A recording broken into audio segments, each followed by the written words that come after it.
Welcome to the meeting. We have some important business to transact today, and we are looking forward to get into that. So let's get started. We have a quorum of the board here. We are waiting for one more person, and expect him to be here. The first item on the agenda is to approve the minutes of the last meeting. Um, does somebody want to make a motion to approve the minutes from the October meeting? November 15th meeting. November 15th, some meeting, yes. John is coming in right now too. Oh, great. I move that we approve the minutes for November 15th, 2024. Great. Is there a second? Second. Bianca, thank you. So Bianca, Yes. Yay. Aye. Brian, Yes. John, we're approving the minutes from the November meeting. Could you? Yes. vote to approve? And I vote to approve as well. Thank you. Next item is the meeting schedule. We obviously have a meeting scheduled today. We have a tentative meeting scheduled for next week at this time. We will only hold that meeting if we do not finish the rate hearing and need to get back to reconvene to finish that meeting. If we finish the rate meeting today, we will not have a meeting next week. However, I would like to schedule an extra meeting in January, and I will leave that to the staff to figure out when to do that. The reason for that is we did not get to all the agenda items we were supposed to get to last month. In particular, we were going to do an overview of the background on board and staff deliberations on time of use rates. And it's important for us to have that background information in order to keep up on the schedule so that we could move forward to actually implement time of use rates in the coming year. So I hope folks will be amenable to having an extra meeting in January, and we'll figure out when that should be. Let me turn it over to Jason then. Great, thank you. So I'm just going to give a very brief director's update for the light plant. It's been a few weeks since we met, but not a full month. So we did complete the inventory process this week, and we are awaiting the auditor's review. They usually come and do spot checks and then certify the audit. We had terrific variance on the electric side, and big kudos to Joe and Rhonda and Josh and Mike and everybody who worked on that. We have a lot of staff who participate in the audit process for inventory. And then in broadband, we're doing great as well. I get the final counts, but I think we're around 2.7% on broadband and less than 1% on the electric side. It was the lowest variance we've ever had on the electric side. So great work for everybody who worked on that. I wanted to mention that on the 11th of December at 6:30, we're going to be having another sustainability roundtable. I believe Eric Sims is here as well. I did forward that note to the board. If they're interested, CMLP will be kind of a featured speaker presentation on updates on what we have done and continue to do in achieving the town's climate action plan goals and other climate goals. So we're preparing a presentation. I met with Laura and Jane yesterday to kind of go over what we would hit, and have started assembling that presentation. So it will be hybrid as well. There'll be a Zoom component. I'll be there in person. It'll be at the Goodwin Forum in the library in the main branch. I had mentioned NetWatch, and we'd given a presentation about that much earlier in the year, and I'm happy to say that that service is live now. So this is an active monitoring of cameras at our 3 substations to make sure that there's safe things are going on outside the building, and that nobody is encroaching on dangerous areas or is a threat to those substations. There have been kind of attacks on substations where people fire weapons at transformers or deface things. And these transformers, especially the ones that are primary transformer substation 219, those can take, many, many months of lead time to get new ones, and they cost millions of dollars. So protecting those is of paramount importance. And this service has already been activated a few times just to let people know that they're too close to kind of a dangerous area. There are two-way speakers at these sites, and we get the reports when these incidents happen, and they contact us when the system goes offline. So far, it's been working really well, and it's just nice to know and have that peace of mind that somebody is actually watching, and it's not just kind of a reactive after the fact situation. I wanted to give a few updates on the middle school progress. So right now, the broadband team is working on getting fiber to the school. I'll be meeting later this month with the middle school building committee to give a more thorough update. I'll also be meeting with the school committee. I had a meeting with the superintendent a couple of weeks ago, and we had a discussion about the current progress. And we felt it was a good time to go to the school committee. We need them to execute a license agreement, basically, to make sure that we have the legal authority to place panels on their roof and the canopies in their parking lots and the battery on their premise. So we have a draft of that we've shared with the superintendent, and we're looking for the committee to execute that. So we'll be giving them an update on the progress and then answering any questions they have and figuring out how we can get this executed. I feel like there's general support from the school team, so I'm encouraged to kind of move that project forward so that we can go out to RFP. I do also want to thank the staff who are involved in the tree lighting. CMLP procures the lights for the tree and installs them every year, and along with Public Works and all the other staff that help out with that. The parade was a big success. I know it was filmed, and I'm sure it will be online later. So I wanted to thank those folks. And the last thing I just want to mention is that we have entered the winter moratorium for shutoffs. So we will not be, shutting off residential customers again until that moratorium is lifted, typically in March. Just sometimes it's a little weather dependent, but and that's all I wanted to mention for the CMLP update today. Any questions or comments for Jason?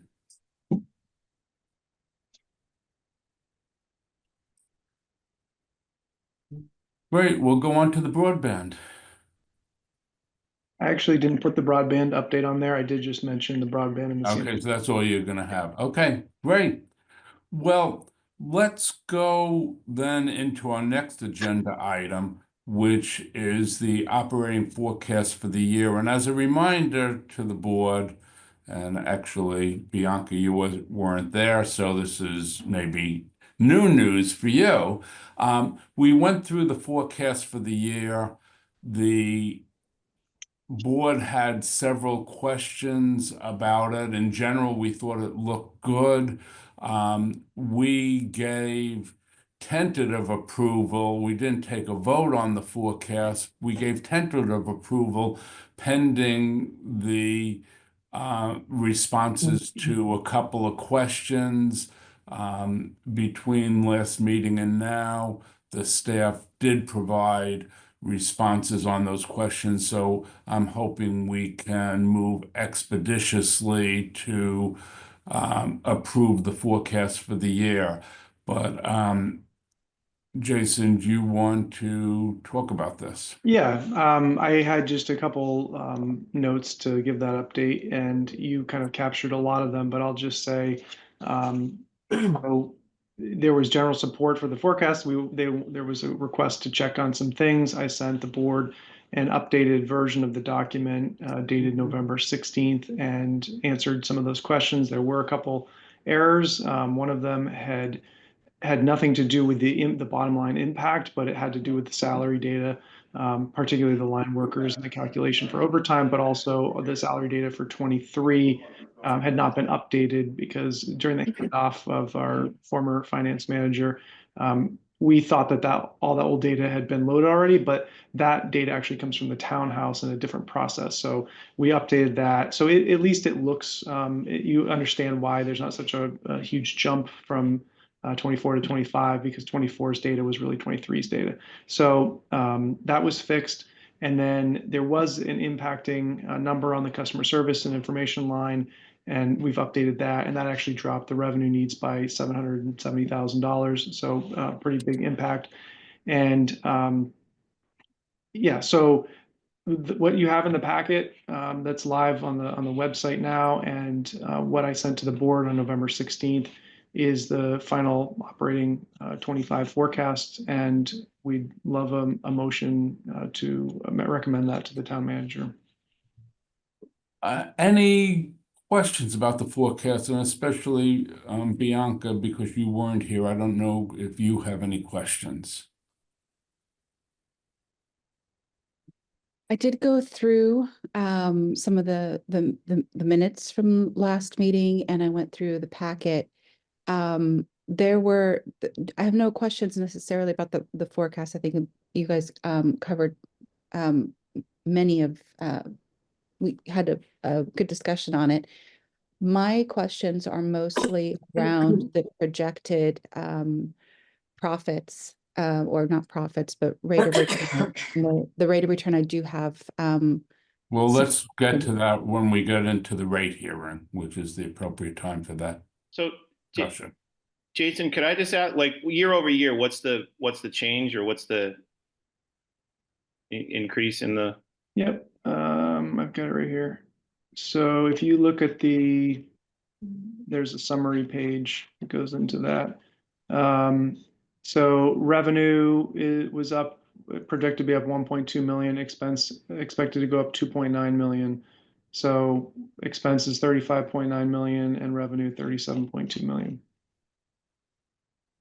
So sorry, expenses are going up 2.9, revenue 1.2. Yep. That sounds like a compression. Let me just share this real quick. So can you see this now? Yep. Yeah. All right, so this is, you can see electric and telecom, and then the combined net income. And then down here in the forecast summary, this is where you can actually see the revenue expenses. There's a variance every year. You'll see in 2020, it was less than zero. And it kind of bounces around from 1.9 to 3.5. The 2.4 number is kind of in the middle of a lot of these more recent trends. And as we talk about the rates, you're going to see how the revenue is intended to make up for the expenses that we have. So the auditors felt very comfortable with where we were at the presentation of the Financial Audit Advisory Committee in terms of having a rate of return that was adequate to cover our borrowing and our depreciation and our other expenses that are not calculated in these numbers. So are there specific areas you want me to drill into? I'm happy to. I have plenty of data. I mean, when you look at the operating and maintenance cost, for example, I mean, it's going up almost 20%, right? Yep. So we did not do tree trimming last year, and the O&M is largely driven by administrative and general costs and distribution costs. And so the jump from no tree trimming to tree trimming is $700,000, which is 91% of the increase for the distribution budget line item. And then the administrative general costs are up about 467,000, and 402 of that are fiscal 25 and 26 pay plan, salaries that are pegged to the town's plan and the market and equity adjustments that were done earlier in the year. So that's the driver for increases. Yeah, I mean, we went over kind of all of those in detail at the last meeting. No, that's great. Oh, thank you. That's helpful context. Can we have a motion to recommend to the town manager that she accept this forecast for the year? Brian, you're on mute.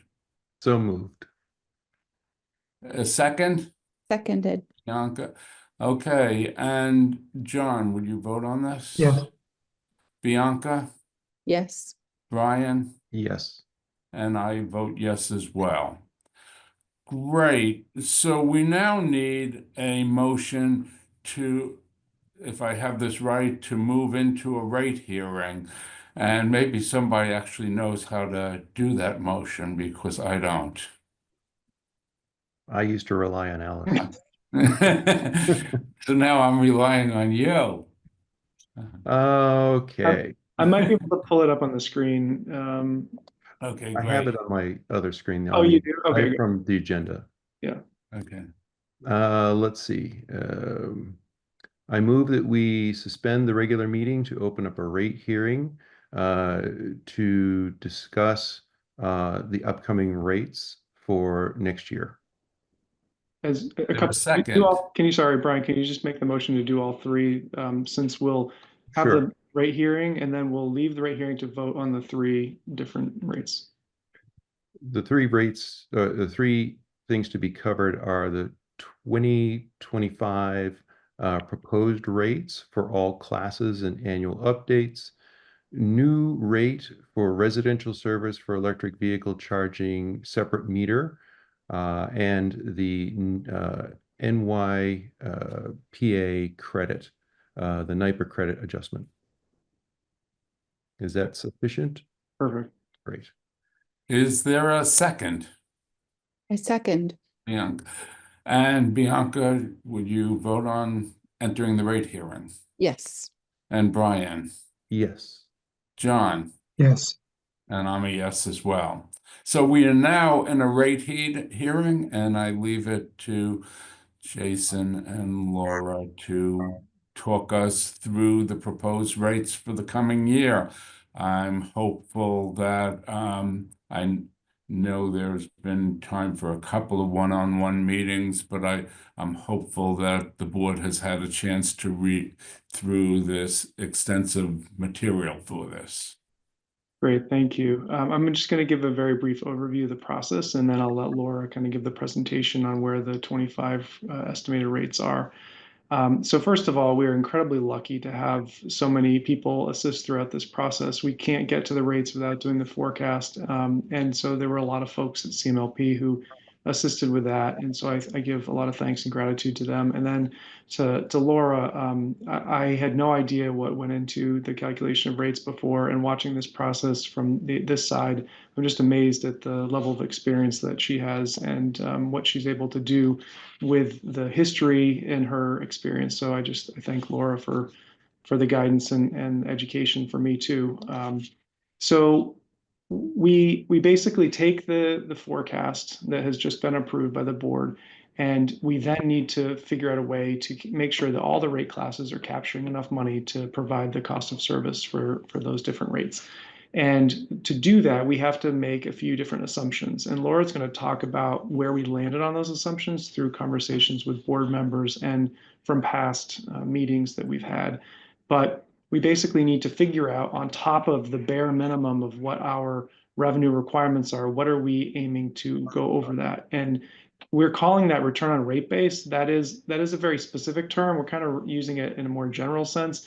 And we're using that to refer to anything on top of the exact expenses that we anticipate having. So that would include the pilot that we pay to the town. That would include depreciation, so the difference between the cost of something when we bought it the first time and when we have to buy it again. And as well as the cost of capital, so the borrowing that we're doing, that's excluded typically when we calculate rates. So we need to make sure that we're capturing all of that. And to Cameron's point, we want to make sure that there is a modest return to cover all of those other things, because those are costs that are not necessarily captured in the expenses for the operating forecast. Historically, the board has recommended targeting a 2 to 3% rate of return, and you're going to hear a little bit about what we use to make the rates for this year. And then after we take that final number, we put it, and when I say we, I mean Laura puts it in the Baker Tilly cost of service model. They left us, after we procured that service from them, with a very elaborate Excel worksheet that has many different workbooks and allows you to put in the specific revenue requirements, and then tweak the dials, and it will spit out recommendations for how all these things are to be allocated. There's a lot of calculations and complexity involved in this. The other considerations are, what are the fixed costs that we are charging to customers?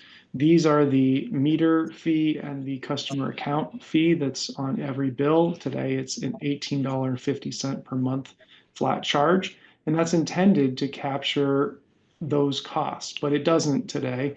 And the board historically has had the philosophy that they wanted to see that increased modestly to more accurately cover those things, so that the energy charges that people see on their bill are more reflective of the energy that they're using, and it's not covering some of those fixed costs that the plant has to provide those services.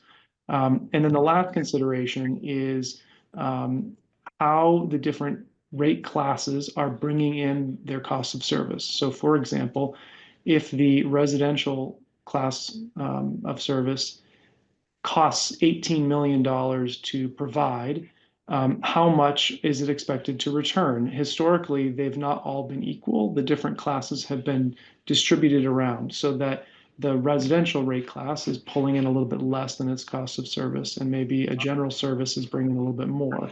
So that's a board philosophy question. And, that's when Warren alluded to those individual meetings, was our desire to try to get a little bit of insight into what the board was thinking, so that we could present something that would be more closely aligned with expectations. And so with that, I'll turn it over to Laura. And Laura, let me know if you'd like me to share my screen or if you want to share your screen.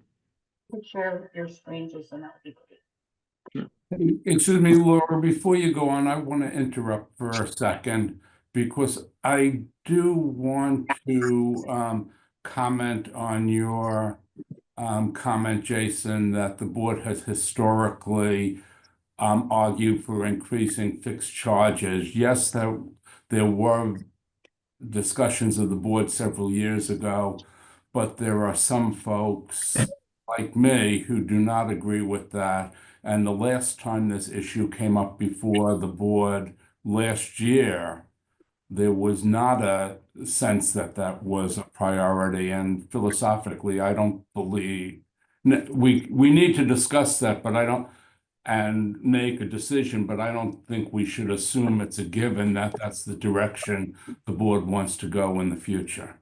Understood. And you'll see here, we do have scenarios where it stays the same and goes up. So, all right, go ahead, Laura. Next slide. I apologize. I appear to be in somewhat of a time warp, and my mouth is not going with my voice. So just try to ignore it. I'm going to see if I can trade some stocks in the meantime on the time lapse. Okay. Hey, Laura, I'm sorry to interrupt again, but I don't know if other folks are having your sound is quite fuzzy. Do other people find that, or is that just me? Issue for me as well. Yeah, that's Okay, what she was so- saying. She said her sound is on a time lapse. Well, I don't mind the time lapse if it was good sound. Can you talk again, Laura, and see if we can hear you better? Yeah, so which should I pick for audio, Jason? I have Samus system, which That's is what it's better. on. Dell YouTube 2410. No, I LG think HD. the same as system is probably right. Okay, so that's what I'm on. All right, I'll just try to speak up. That's never been a problem in the past, but you never know. Yeah, that sounds Okay. better, I think. So as Jason mentioned, there are some assumptions that go into preparing rates that the board has historically provided input for. One is this thing we're going to call the return on rate base. And Bianca, I'll go through this a little bit more simply and hopefully answer some of your questions even before you ask them. And then the question of the meter fee. Warren, we did not assume that it was going to go up. We've provided rates under both scenarios where this meter fees stay the same and those where they go up. We refer to this as 1850 and 20, but there are G2 and G3 rates that are different. It's just a quick way to refer to current meter fees and proposed increases. And then the way that the costs are allocated to the different rate classes is another topic that we will need to consider. Next slide, please. Okay, so I'm sorry if this writing is a little bit small, but what is this return on rate base? Historically, at least since I've been here, CMLP has been using a very low rate of return of about 2.5%. And that was sufficient to cover inflation as it was then, and what has historically been a very low debt level for CMLP. If you look at these financials on the right, you'll see you have operating expenses. So for 2025, they're 32 million. You have some other operating expenses, which are the pilot and depreciation. And down below, you can see there's a calculation, which is a multiplication of the net plant in service. Net plant in service is equal to the total plant in service on the books, less accumulated depreciation. This is basically the value of your assets. And why would we want to earn a return on this? As Jason mentioned earlier, there are two expenses that are not included in the lines above this rate of return. You won't see any debt expense in here. Debt does not get calculated in the rate base. Is there a question? Nope. Okay, so the debt does not, I said rate base, that's not right. The debt doesn't get included in the net operating income above that $2 million for forecasted 2025.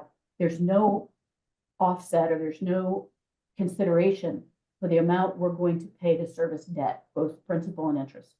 So this return, this $2 million, has to cover our debt expense. The other thing it doesn't account for is our depreciation is based on the historical cost. So if we put a transformer in service in 2010, and we have to go to replace it in 2025, there's been inflation between those 2 years.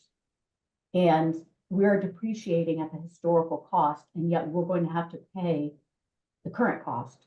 And so that return on rate base needs to cover that inflationary cost, which is not accounted for on the lines above. So what is CMLP's expected debt service interest and principal? You can see in 2024, it's expected to be quite low. The interest payments were about 50,000 and the principal was about 500,000.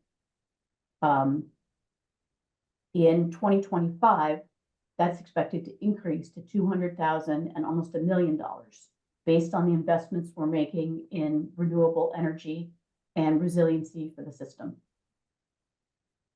This $2 million down here is only a placeholder. It's not used anywhere. It's meant to show you how big that impact could be from inflation on the replaced plant.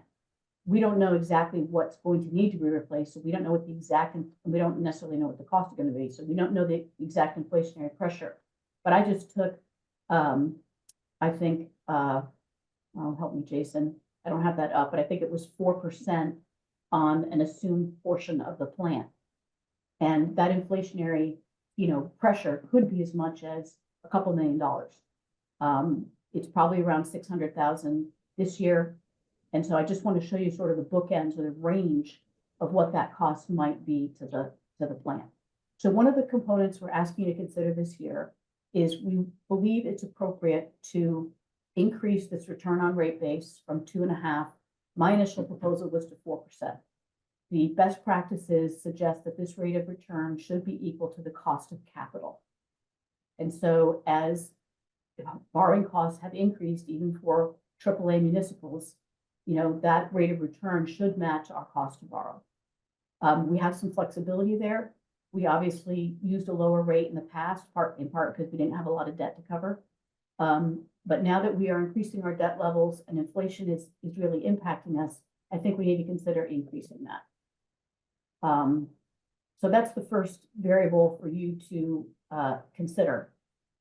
It is going to add cost to the light plant. You can see in the row below the highlighted one that the return on rate base would be going from about $1 million in 2024 to almost $2 million in 2025. And that $1 million gets recovered through higher rates. So that's one of the pressures on why rates are going up this year. Are there any questions on this? Yeah.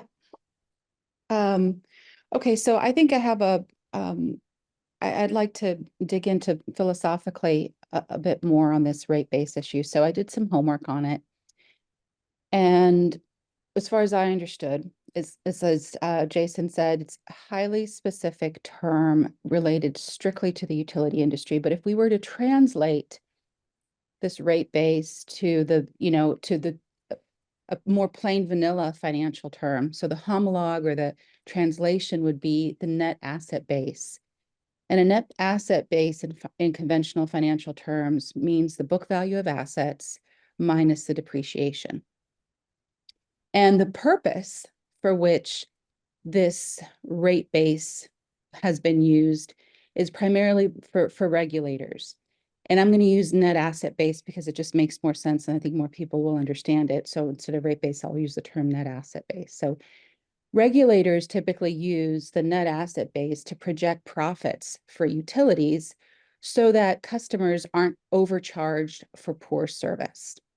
Meaning, in other words, it prevents utilities from making big promises about investments that have not yet been materialized and providing service that, overcharging for service for declining quality of service. So and yes, the weighted average cost of capital is typically what's used to calculate the return on the rate base or the net asset base. So I don't have a problem with the weighted average cost of capital, or in our case, the cost of debt. However, I think that it seems to me we've done a pretty good job of keeping investments going, and the increase, the $100,000 increase or so in debt servicing costs seem outpaced with a let's say almost doubling of the rate of return there. So, and I understand the depreciation and all of that, but again, we're trying to project philosophically, I think we are unwinding the purpose for which this rate base was created in the industry, right? So we're supposed to be a nonprofit. We're not a regular utility. Ideally, our profit is going to be zero. We're allowed to obviously have some more for investments that go back into the community. But I'm just not comfortable with the way that this is philosophically being used. So, and also because it seems to me, I know that our debt is projected to go up a lot, especially if we do the battery. But I think all of those, at least the major costs, like the battery, were already going to be mitigated separately in terms of the revenue increases it was going to give us. So anyway, I wanted to put that out there and just have a discussion about this, because it just it's not quite sitting well with me why we need to suddenly increase it so much. So I appreciate that point of view. This is a very insular world that we're dealing with here. But I think if I share something, Jason, if you let me share, I want to show something from a rate making class that I recently took. And the main instructor was Russ Hissam, who used to work for Baker Tilly and actually did our cost of service study. And let's see, I don't see the share, Jason. Yep, hold on. And it will just demonstrate what they're teaching public utilities, because this is an APPA course in how to do their rates. You should see it now. Okay. I apologize, I don't see share. Should be a green button at the bottom. Oh, thank you. Looking in the wrong place. Okay. So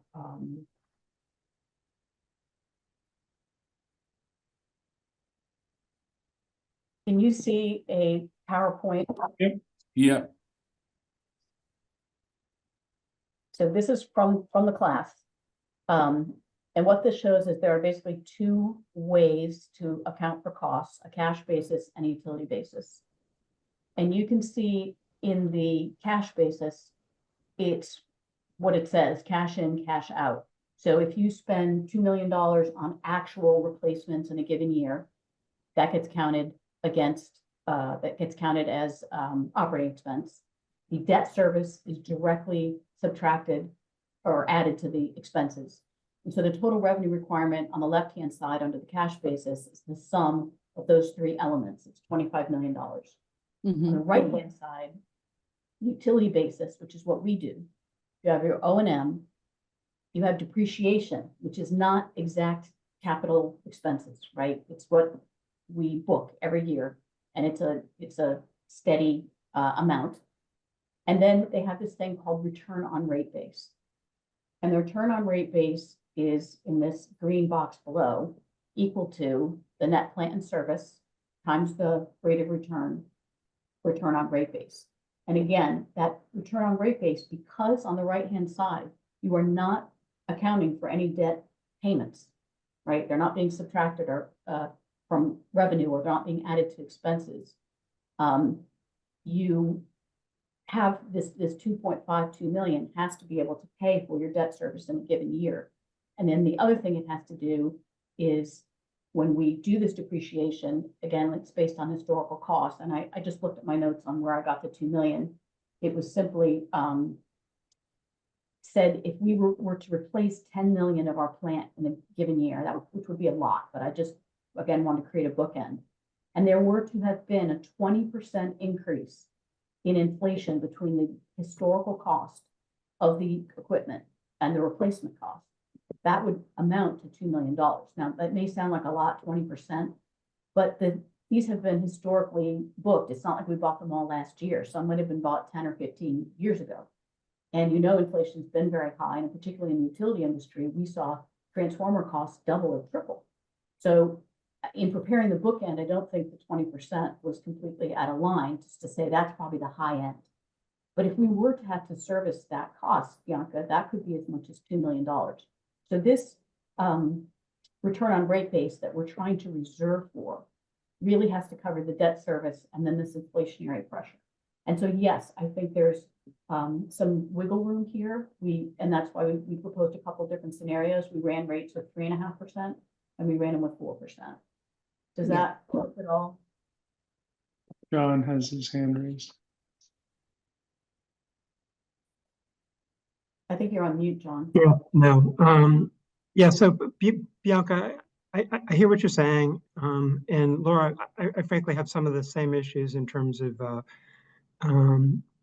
the provision that we have for kind of the future costs of assets. I feel like that's going to be ultimately reflected in terms of when we incur those costs. And those would be reflected in terms of future requirements for debt service and interest.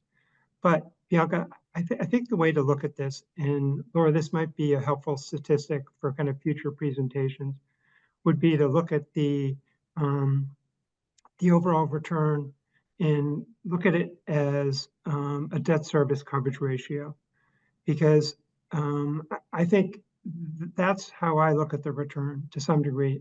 If you accept that we are effectively a nonprofit public utility, then the return on rate base is effectively a financial margin that helps us kind of cover uncertainties that aren't otherwise reflected in rates. So if we were to frame it in terms of a debt service coverage ratio, I think it might help in terms of just conveying the fact that it's an additional margin that's there to cover some of the uncertainties that can't otherwise be covered through various rate riders that we have available to us. Brian. I just wanted to echo the end of John's comment that yes, there's more uncertainties this year based on inflation and other factors, our increasing debt. So more to, I'm not an accountant by training. I'm not into the, the terminology, but I do understand the basic idea that inflation has been high the last couple of years, that just the cost of debt has been increasing the last few years. So the idea of a higher buffer to these uncertainties makes sense to me. Bianca. Yeah, so I really like John's comment about the debt service coverage ratio. I also agree that that makes a lot more sense. Can we take a look at that? Because it seems like our debt service coverage, we're there's about $2.5 million profit from before. I think that goes, I'm not even sure where we put that, but I'm sure it's going to some fund. What would the debt service coverage ratio, it doesn't seem, I should say, it doesn't seem like the debt service coverage ratio would meaningfully change in 2025, because it goes from $50,000 in 2024 to $200,000 in 2025. Numerically, that's a large jump, but considering our revenues and the profits, it seems like it wouldn't change much. So here I'm sharing from the forecast, the electric department debt service anticipated. The biggest driver for an increase in debt this coming year is going to be the middle school solar and battery project. The first half of it will fall on the books in 2025, which is why you see that green is not as big in 2025 as it is in 2026. And our anticipation is that the solar is going to be installed and ready long before the battery will be, just because of lead times with batteries and then the uncertainty of that, even that project, 45 or 55 feet from the side of the school, there's uncertainty. So the battery, if anything, will help, help the financials of that project. The panels themselves will obviously be generating electricity and reduce our need to purchase some amount of power, but the upfront costs for the installation will dramatically outweigh the revenue that we anticipate getting. So, to your point, Bianca, about the battery, having a lot of debt, but also bringing in a rate of return, which we did understand there to be a year delay, right? The battery was definitely going to increase rates a little bit for the first year because we wouldn't have the full credit back and we wouldn't have a year of peak shaving, but that later on it would help. So for the first couple of these years in 25 and maybe in 26, that debt service isn't going to be lowered a lot by the revenue that we anticipate getting from that project. So it is just going to be something we have to account for, and you can see it jumps, to well over 1.5 million in 26. So thank you. What I'd like to do now is, we're not at the point in the meeting where we need to make a decision. This has been a useful discussion to raise these issues. We're not at the point in the meeting where we need to decide about the rate of return. We're going to need to do that, but let's let Laura finish her presentation about the whole rate packet here, and then we could come back to this. Okay, so the point of this slide is just that the rate of return has a fairly large impact on the revenue requirement, which in turn determines the rates. And so what you decide about the rate of return will directly impact rates. Next slide. So we've run a number of different scenarios for rates. We've run a 4% rate of return, a 3.5% rate of return, and then within each of those scenarios, we've run both the 1850 meter fee scenario and the $20 meter fee scenario. And you can see in these graphs, the one on the upper left in red is what residential customers, the R1 rate class, would see in terms of a rate impact. Their tier 1 rate would go from 19.1 cents in 2024 to 20.3 cents in 2025, if we were to go with the 4% return and the 1850 meter charge. The variable rate is somewhat lower under the $20 meter fee because of course we're collecting more money on the fixed portion and therefore the variable volumetric rate can be lower. Instead of 20.3, it's 20.17 cents. The 3.5% return you can see doesn't have a huge impact in terms of making the rate lower. It goes from 20.3 cents to 20.2.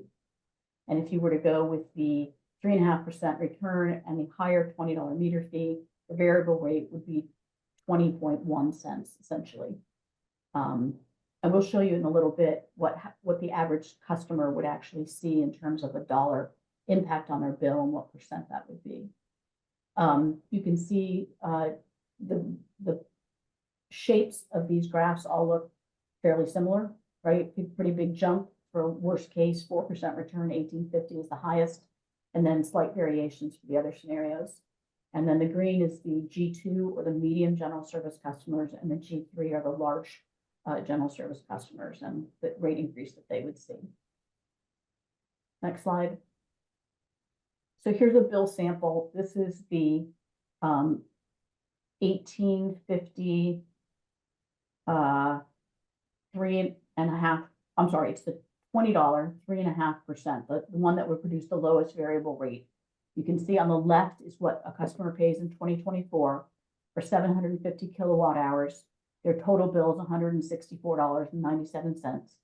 In 2025, if you went with the 3.5% rate of return and the $20 meter scenario, $20 meter fee, which produces the lowest volumetric rate, the customer is going to pay $173.93, which is $8.96 more than this year, which is a 5.4% rate increase.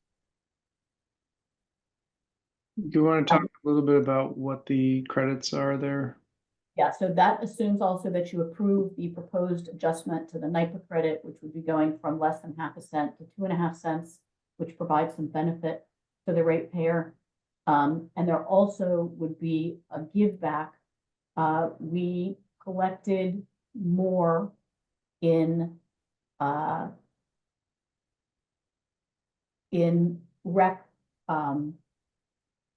We collected more for power in 2024 than we spent. It's not over yet, so this is an estimate. But we estimate that we'll be able to give back 0.004 or slightly less than 0.5 cent to customers in the form of a PCA.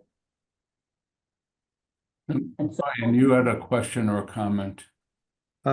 Yeah, so actually I have two. One relates to what you just mentioned, the PCA. Why are you using a PCA to return the overcollection on RECs rather than reducing the energy charge where we collect for?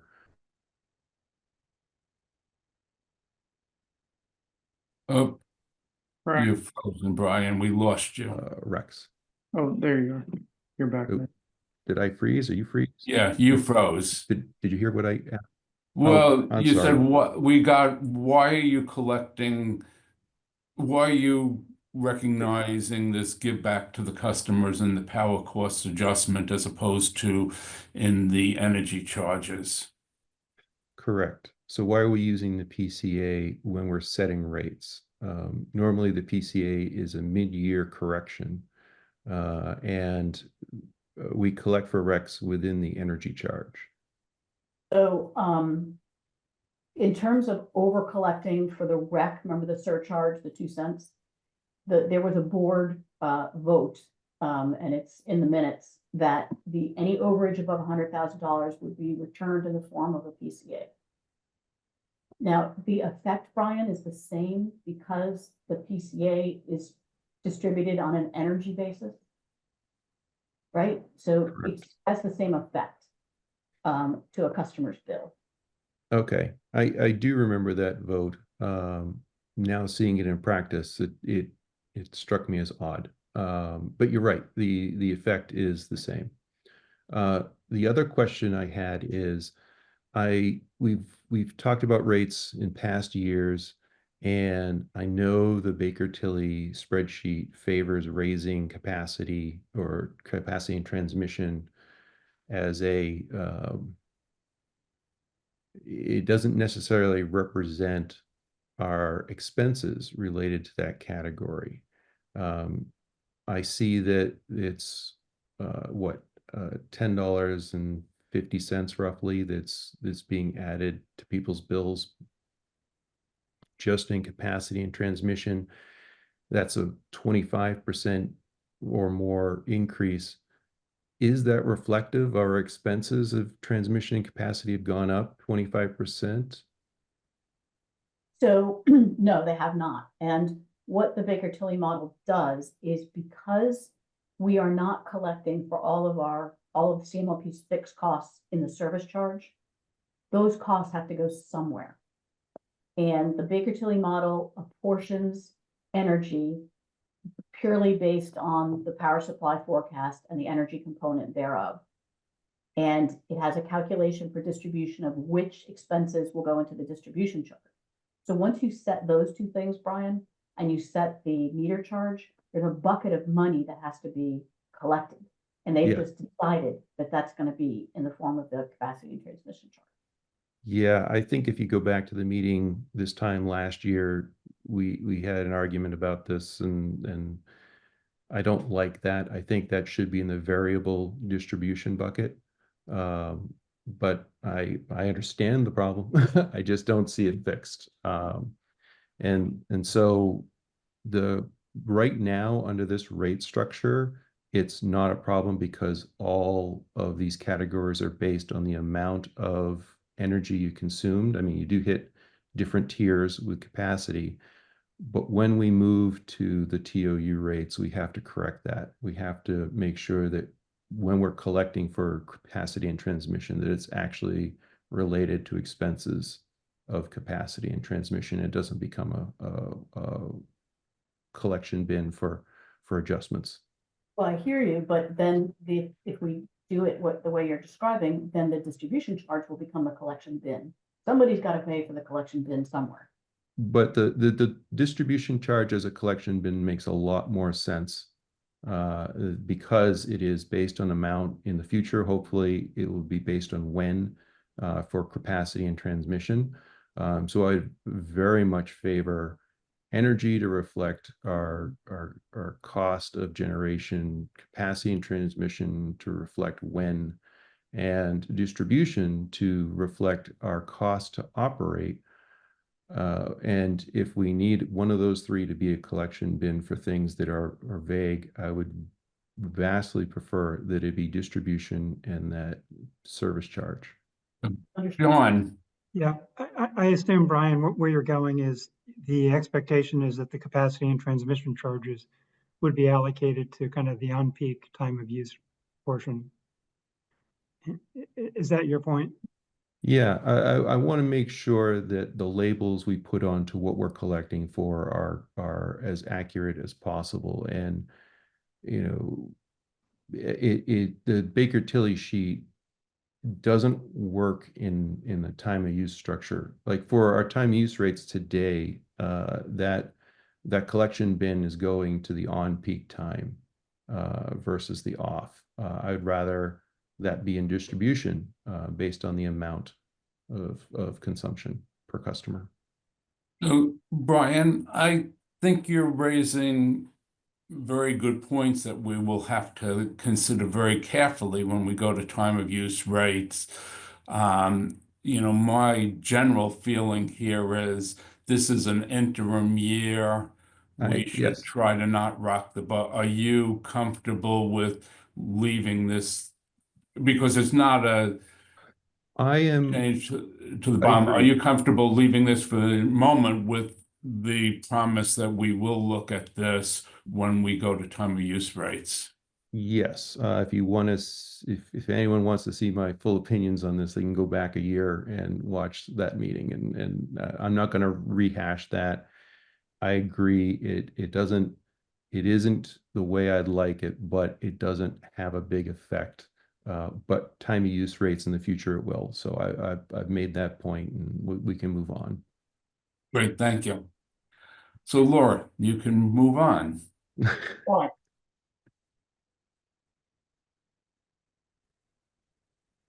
Next slide. Yes, please. So the question might be, if we raise rates to the levels seen on the previous slide, which, just to repeat again, is the 3.5% $20 meter charge, how will we fare relative to other utilities? The most recent comparative statistics that we have for the residential rate class are from September 2024. You can see at that time, for a customer using 750 kilowatt hours, Concord's cost was $164.96. And that was cheaper than Chester, Belmont, Princeton, and all the IOUs. If we were to raise rates to the previous slide, the bill would go up to $173.93.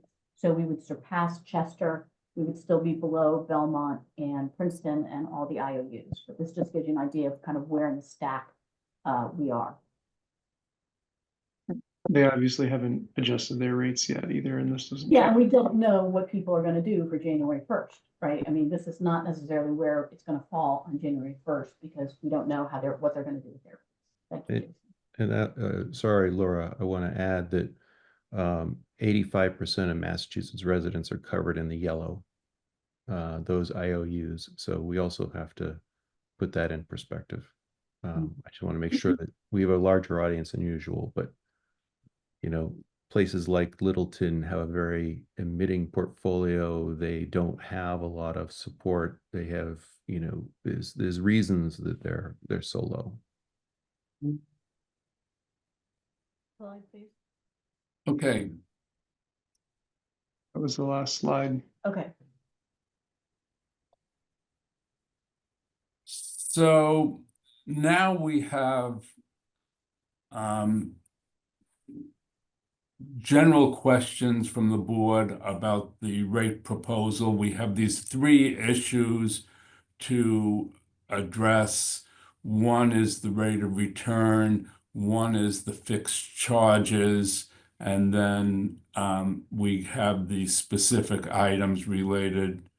Well, I guess those are really the two issues we have to think about, and whether there are any other changes we'd want to make to what is being proposed in terms of rates. But any questions before we get to those specific issues?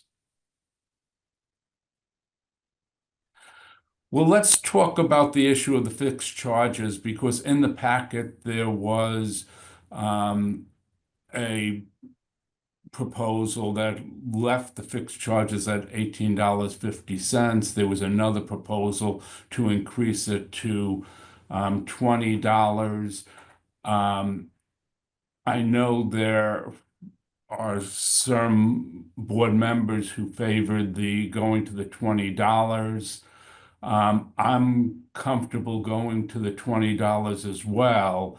My comment previously about this issue of fixed charges was that if we go to $20, I don't want to see that as necessarily being an indication that the board is committed to a long march of dramatic increases in fixed charges over time. I think personally, I think $20 is a fine number and is a fair number, but is there anybody who would want to argue for something other than going to the $20?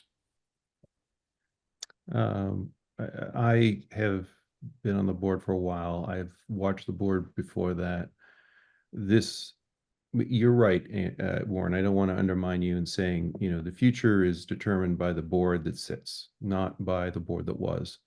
But the purpose, the reason the board was so focused on collecting using a fixed mechanism was weather. Mild years, you know, very degree day years can have a huge effect on what we predict we're going to collect. And the fixed service charge, you know, a fixed collection for fixed expenses should be something like $75 or probably even $80 now if you redid the calculation.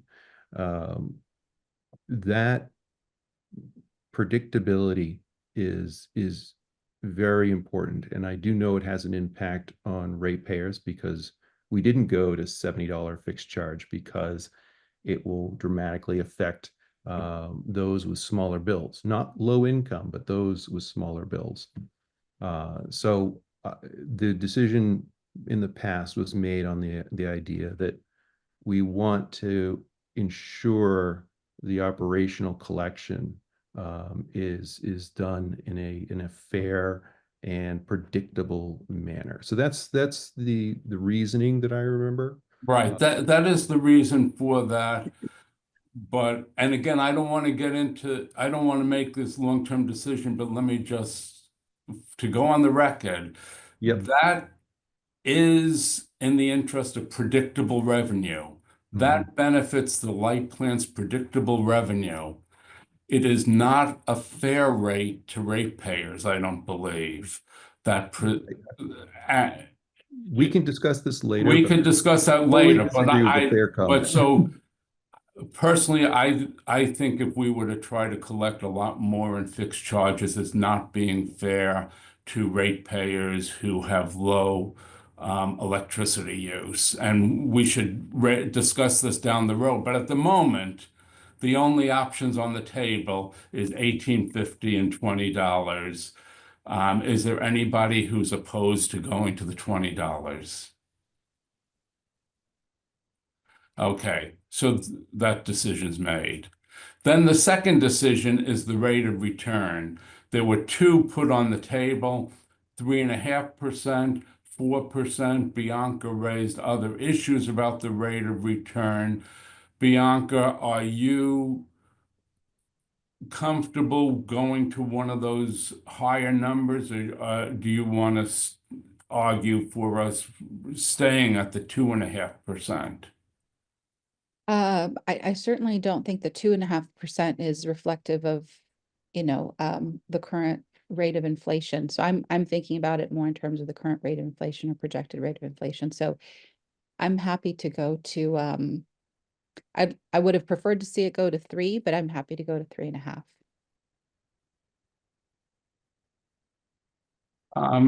John or Brian, do you have any thoughts about this? I also would tend to prefer to go to 3.5 rather than 4, but I was leaning towards 4 because I've seen just how inflation has hit so many other areas of my life when trying to forecast for the utility. I think that's still small, but I would not be objectionable to 3.5. I'm glad it's not going to stay the same. John, do you want to weigh on this? Yeah, I'm a similar mind. I think 3.5 is, represents moving in the right direction, and I think that it's probably appropriate, given the increase in rates that we're talking about, to move in a measured fashion rather than moving all the way to 4. I think it would be helpful in the future to kind of maybe do a little more analysis around what this really means. You heard me advocate for the concept of a debt service coverage ratio. I think that would be helpful in terms of kind of measuring the financial risk. Yeah, I'm comfortable with the 3.5%. Right. Okay, so it seems like we're going to 3.5%. We're going to $20 fixed fees. In terms of these other rates, the other issue we have to deal with is the issue of how to allocate the increases to different rate classes. Laura, do you want to explain how you did that? Because that's something the board needs to weigh in on as well. Yep.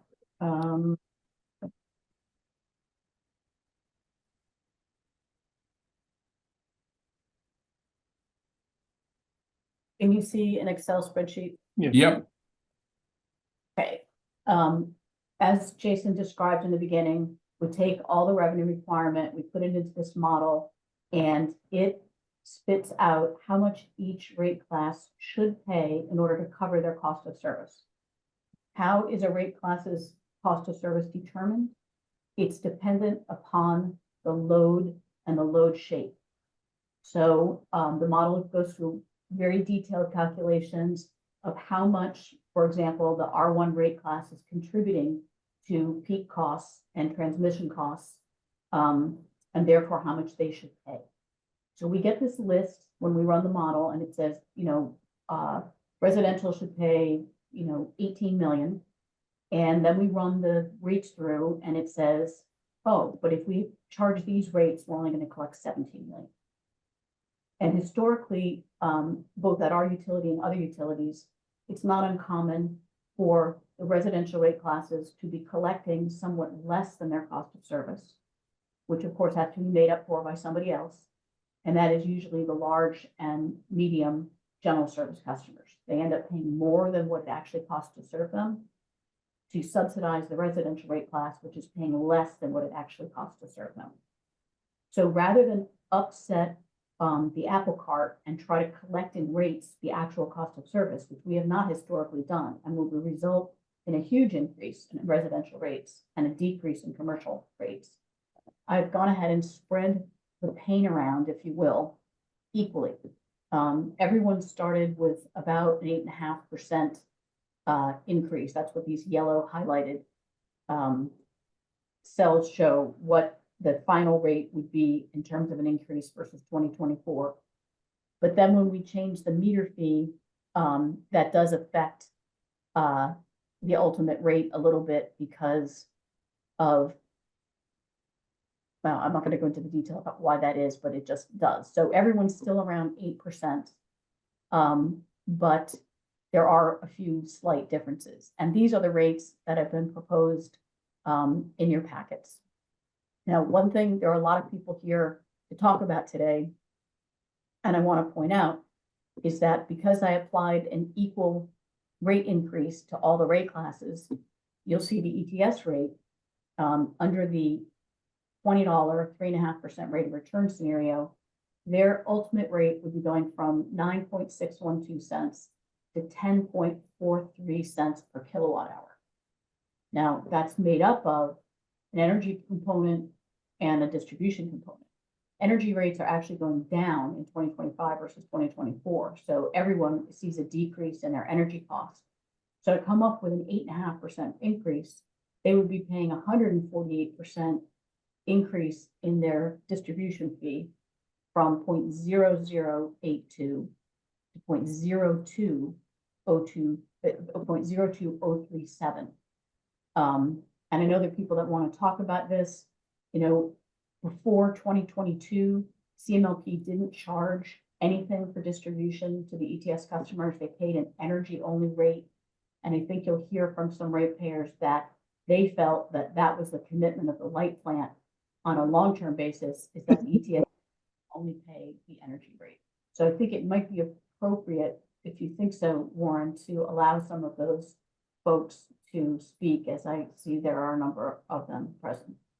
Yeah, well, let's, before we get to the ETS issue, which we will in a minute, leaving aside that, does the board have any questions about how the rate increases are being applied to all the other categories here? John? Laura, one thing that really jumps out to me is the rate increase for the first tier for the residential service rate assistance rider.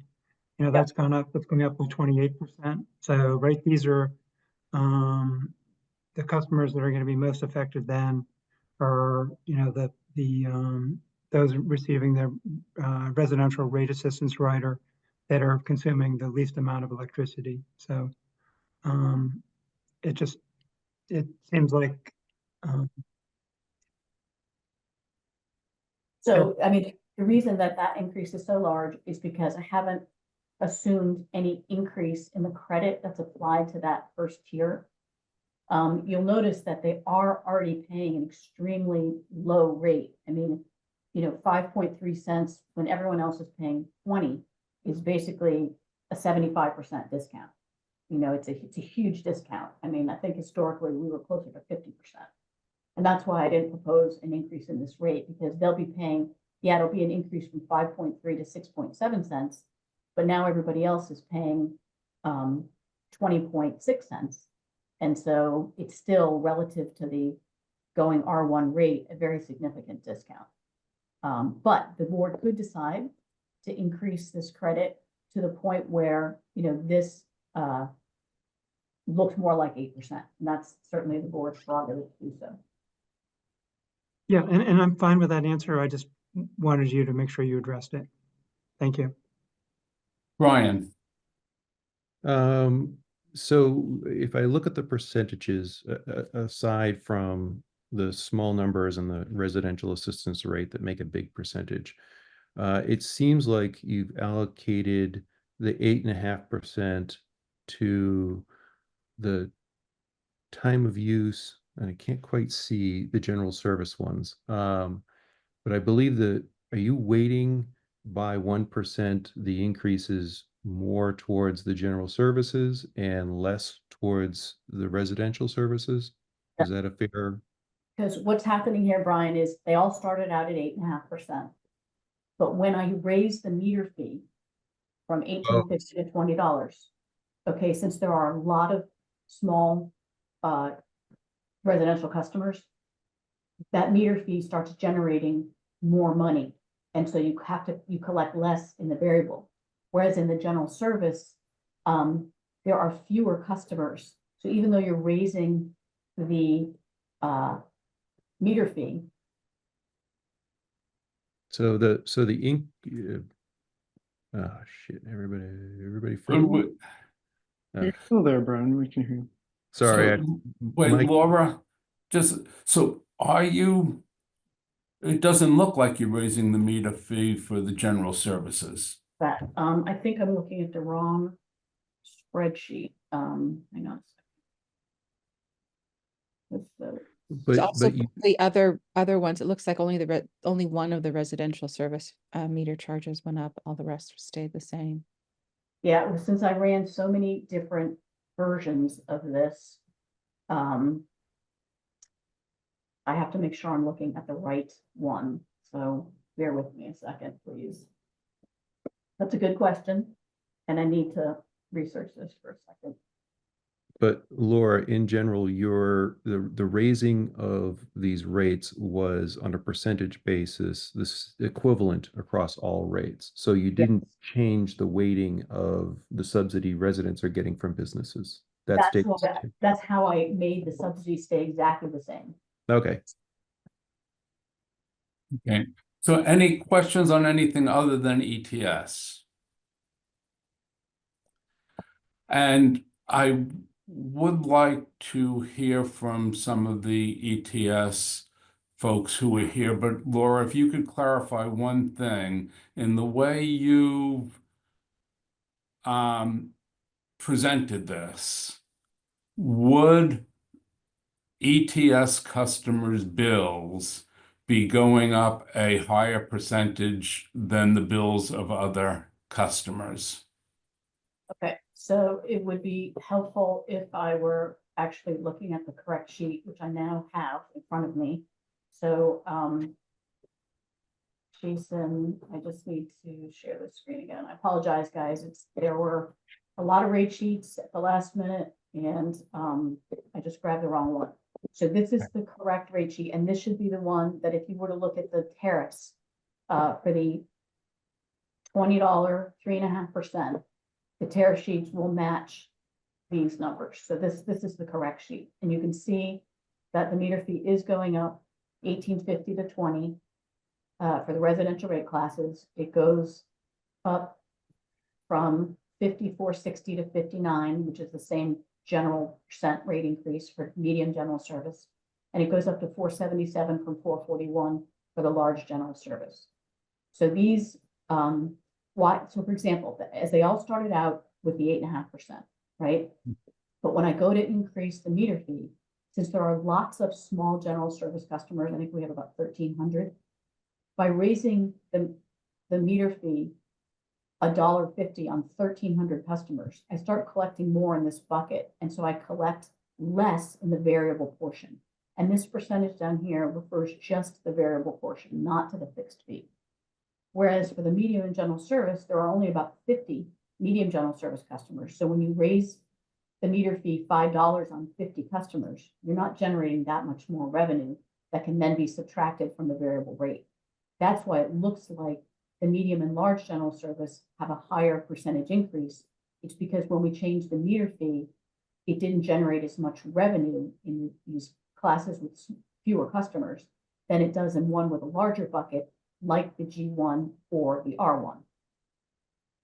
Does that make sense? Yeah, good.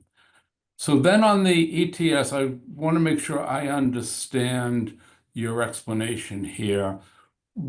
At the end of the day, will their bills under your proposal here be going up more or less proportionally than the bills of other residential customers?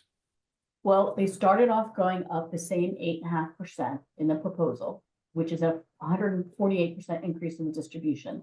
This 8.5% is just the proposed rate of 10.43 cents divided by the current rate of 9.6 cents. That's an 8.5% increase. The reason it didn't go down at all from the versus the R1 is because there is no customer charge associated with the ETS rate class, which I could then collect more from that bucket and lower their variable Okay. rate. So basically, into your proposal, we're keeping the same general relationship between ETS rates and the rates for other residential customers. Are there any ETS customers who want to weigh in on this and say whether that's something that you're not comfortable with? I see Hal with his hands. Oh, sorry, I don't know. I'm not seeing that on my screen. So Hal, please.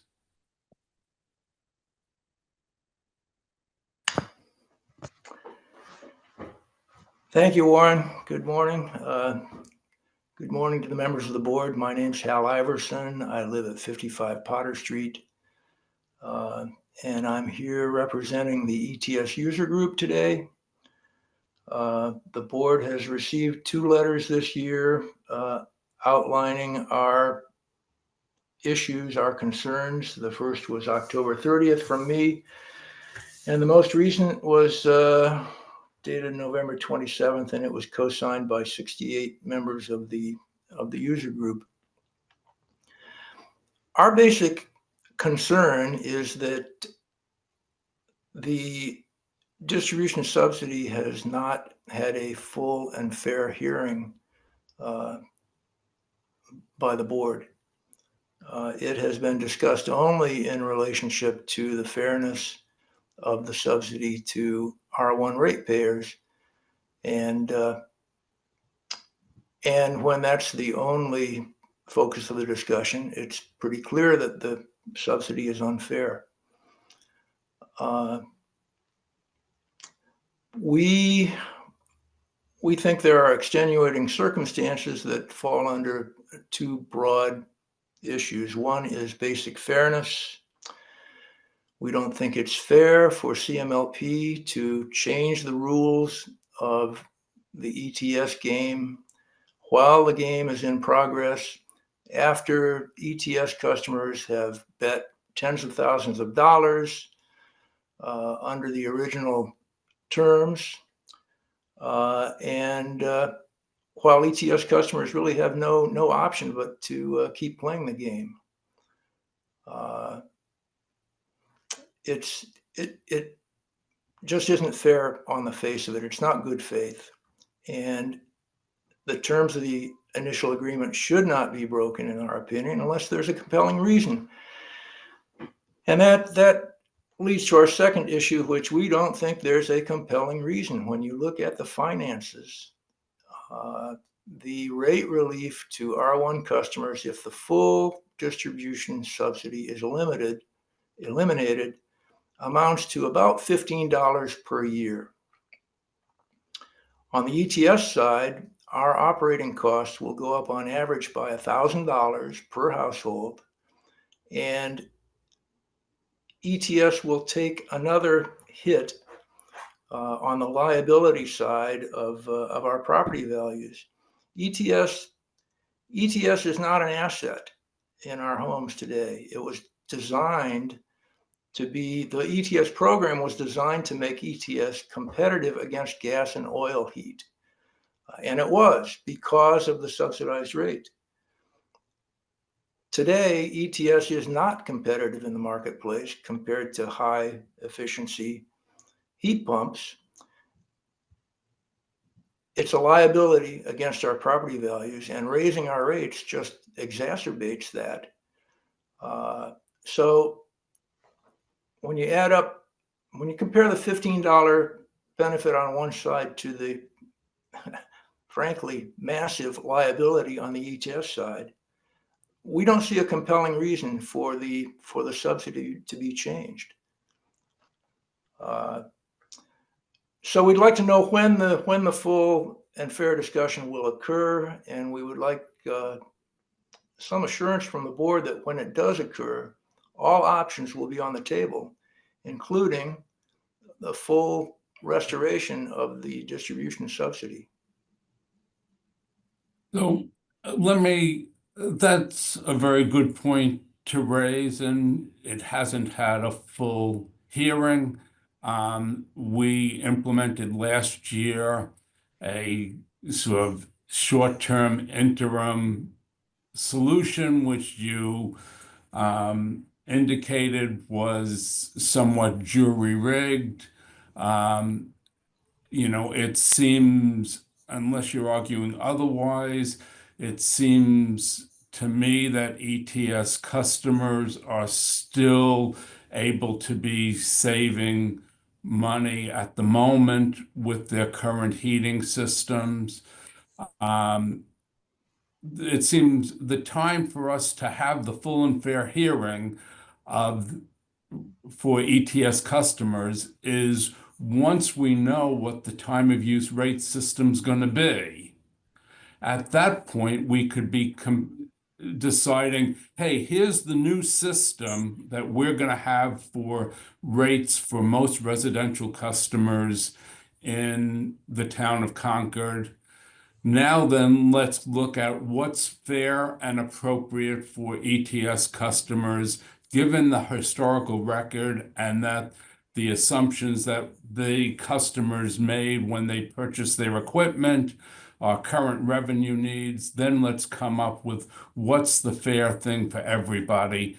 To my mind, now's not the time we could decide that. We're in this interim period. We don't know what the new rates are going to be. And so we don't know what the implication of the new rates are going to be for ETS customers. Well, I would argue with you, Warren, that ETS customers are not receiving a financial benefit from ETS at this point in time. And in fact, 25% of the original ETS households have removed their ETS systems. So that's a discussion for another day. But I want us to have a forum for arguing that ETS should be carved out from the rate system, the general rate system, and grandfathered under the original terms that we signed up for. So the problem's going away. It's going away. ETS is going away. It's old, outdated technology. People are uninstalling it, taking it out of their homes. So this will resolve itself naturally, and accelerating the process just doesn't seem to provide enough benefit to R1 ratepayers to justify the hurt that it inflicts on us. What I want to suggest to Jason and Laura in terms of our schedule for time of use rates and making those decisions for next year, make sure we add into that schedule a time for a full hearing about ETS rates that gets on the calendar so that it will be clear when that's going to happen and make sure we preserve sufficient time for a full discussion of that. Sounds good. All right, thank you. The vote of the board today on the 0.02037 distribution cost that is included in the proposed R3 rate will be an indicator to me of where the board leans, and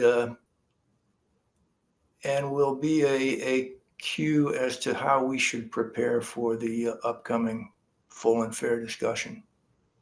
We think that the 2025 R3 should not include any distribution costs. They were added without full and fair discussion and without consideration of our point of view.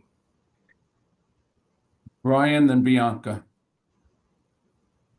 Hal, we've talked many times in the past, saying there wasn't full fair discussions on ETS and the changes. Yeah, I don't agree with that at all. I think we've talked about ETS extensively.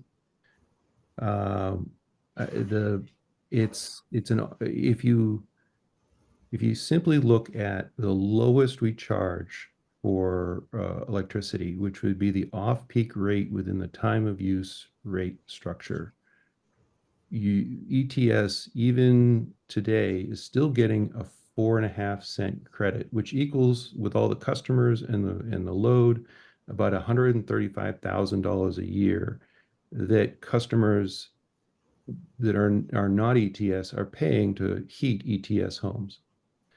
That has been going on for over a decade. 2014, we've been talking about ETS and how the fact that they're paying energy only was unfair. That's when we stopped the rebate, so that we would see the end of new installations of ETS systems. And we have done a lot to try to be gentle and understanding about the history of the program.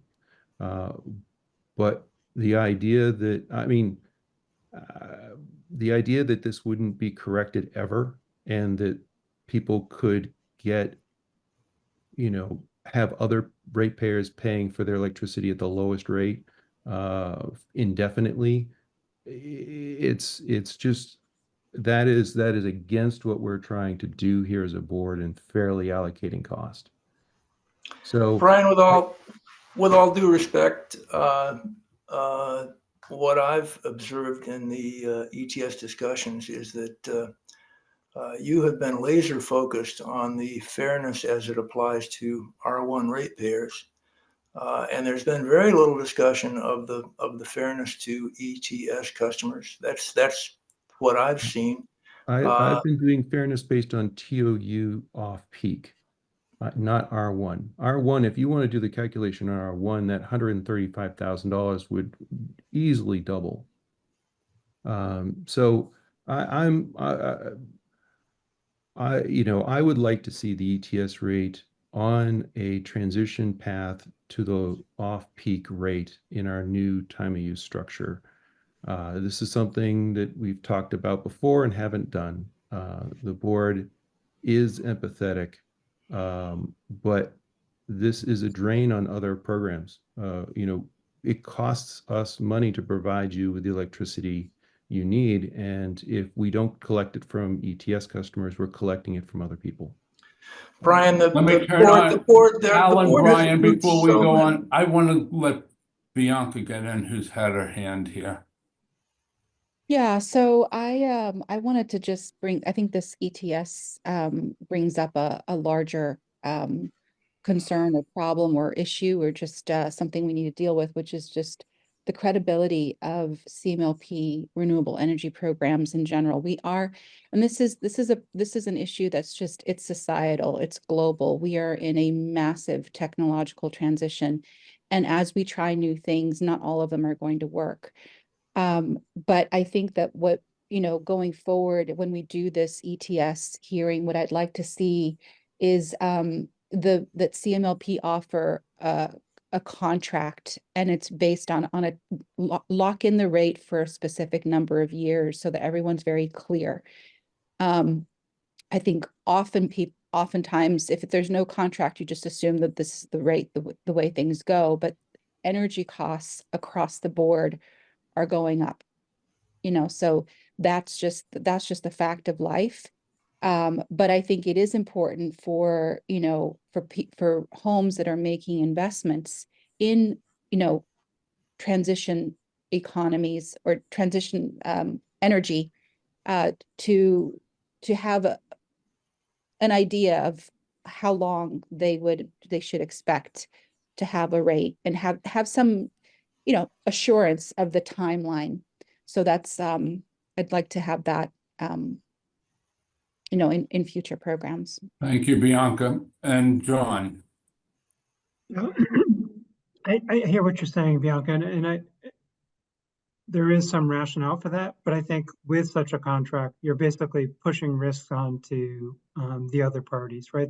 The customers that don't have that contract, because they're effectively left holding the bag. So I think that one can be smart about that and do it in a deliberate way so that you're not necessarily locking in a rate.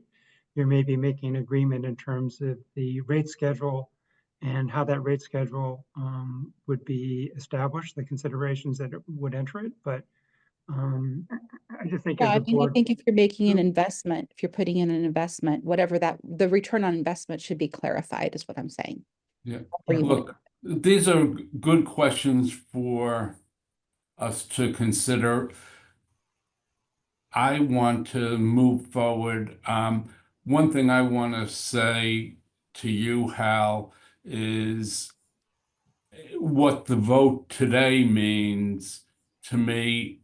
It doesn't, on my mind, suggest where we will ultimately come down on ETS rates. I don't necessarily agree with Brian and his perspective on this. I'm not saying I necessarily disagree. What I want to, my own personal view is I would like to assess the what's appropriate for the ETS rates once we know what the time of use rate is going to be, and the vote today just means we're keeping what we have at the moment. Is there anybody who, yeah, Brian? So in future discussions, I'd like to also go over historically the rebates that were given for ETS systems to be installed, which were significant, and the rate compared to the off-peak rate and the amount of load that it generates, and that amount of money over the last 15, 20 years, because it is going to be well over a few $1,000,000 that other ratepayers have done to support ETS. And it's a burden. Those are look, there's obviously a lot of different factors, and we're going to have a full hearing about this, but it's going to occur after we've decided on the time of use rates. At the moment, all we're deciding is to keep the status quo. Correct. So with the tentative decision to increase the rate of return to 3.5%, to increase the fixed fee to $20, and to distribute the increases across all rate classes as Laura has indicated. Is the board ready to vote to approve the rates for the coming year? You'll actually vote the rates after you exit the hearing. So what I would okay. Okay, so never mind skip it. So we have these two other issues. One was the electric, and do people have 10 more minutes here? Mhm. So, or may, okay, Yeah. good.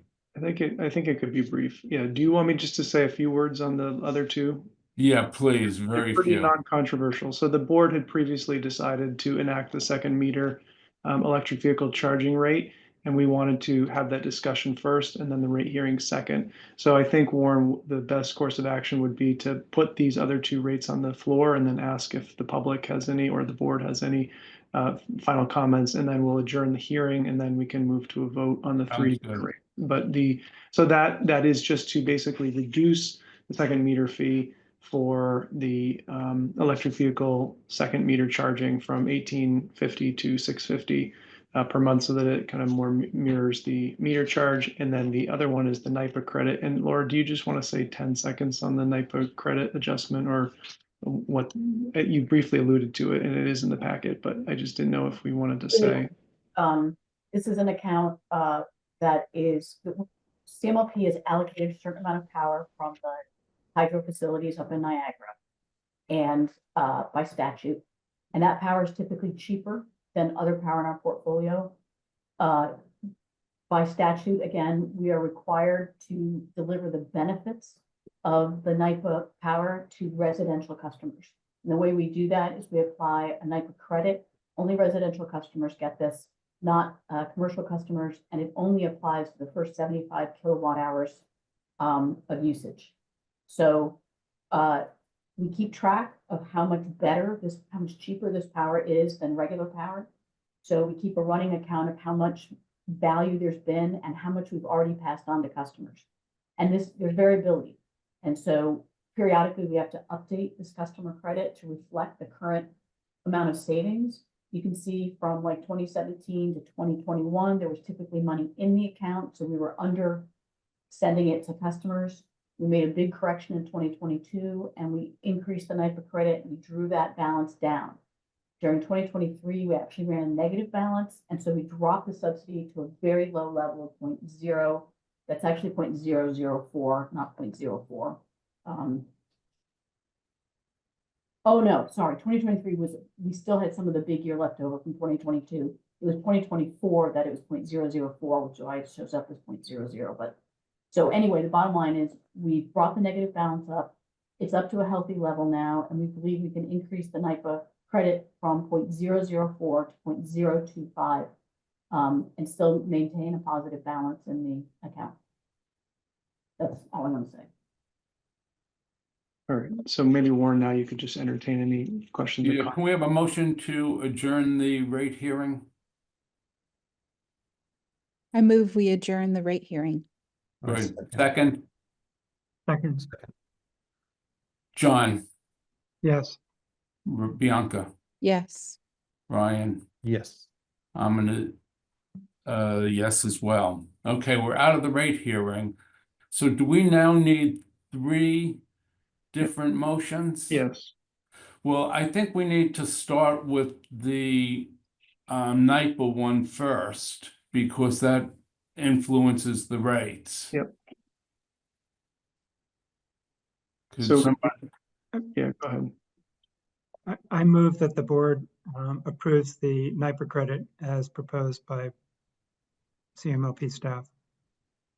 Second. Bianca, Yes. John, Yes. Brian, Yes. yes.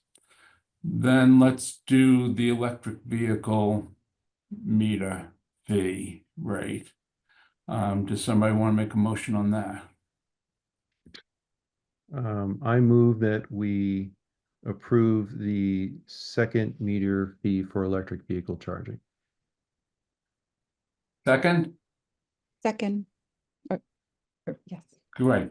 And John, Yes. Bianca, Yes. Brian, Yes. and I'm a yes.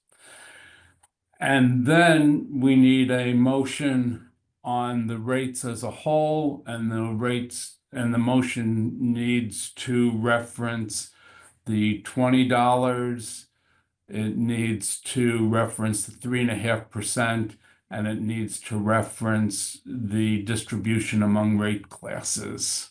Yeah, and you can also reference the packet. It's the pages 134, starting on 134 in the packet. And those, I think, Warren, I would agree, the 1850 and the 3.5% rate of return, just mention those. I mean, so that it's $20 and Sorry, 3.5%.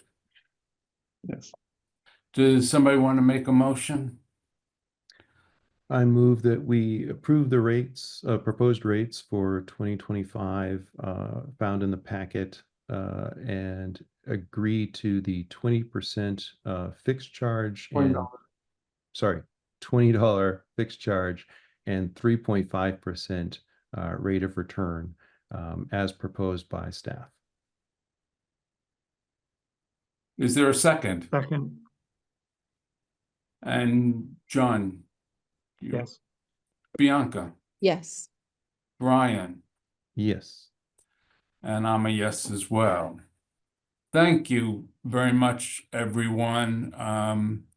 It's I really want to applaud the staff for all the work they put into preparing the rate material and the budget for the coming year. I think we're in good shape. Is there any public comment? And let me start if there's any comment from either